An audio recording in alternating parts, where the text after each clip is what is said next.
Hi everyone, this is Anna McGovern from AW.Today and I'm with Carl Benjamin from the Lotus Eaters. So can you tell the audience who might not know what today is all about?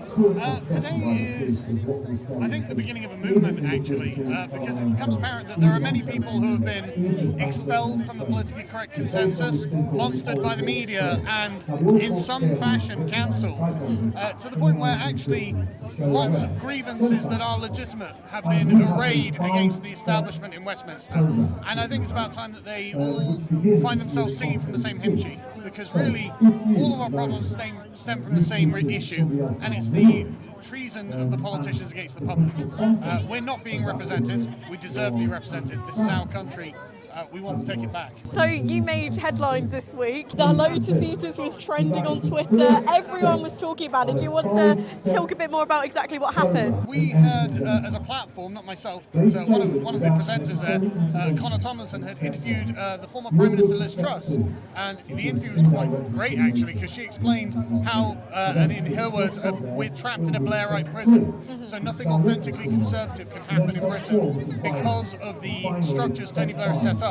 And any Conservative government that wishes to be conservative would have to essentially repeal almost everything that he has done to escape the prison. For some reason, the Conservatives, even with their giant majority, weren't interested in doing that, and now it's going to become Starmer with a giant majority, and we're going to be probably further trapped in this prison to the point where it may not be able to be broken. Who knows what Starmer's going to do? And this offended the Labour Party, in particular Jess Phillips, who really is quite angry at me for no real reason, in my opinion, a joke I made many years ago. But the point is, we hadn't done anything wrong, and they realise if Conservative politicians begin speaking to alternative media, then actually they can have a fair hearing, and we can actually hear what's wrong with the Conservative Party, with Westminster, and that actually might encourage other Conservative politicians to say, hang on a second, do I need to be called a racist by Sky News or the BBC? Or could I actually be heard out by someone with a sympathetic ear? And they know that if more people start coming in this direction, then their hegemony, their stranglehold, the monopoly over the information the British public gets to hear ends.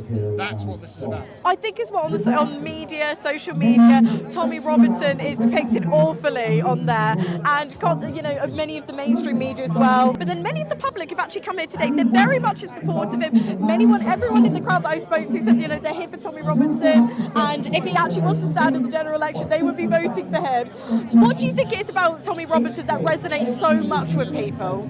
I think there's a genuine authenticity about Tommy that they can't do anything about other than smear and deplatform him, because he's clearly from a regular background, and he's speaking about an issue that was suppressed for decades by the media, by the politicians, and it's an issue whose time has come, and he's just been unflappable about this issue for his entire career.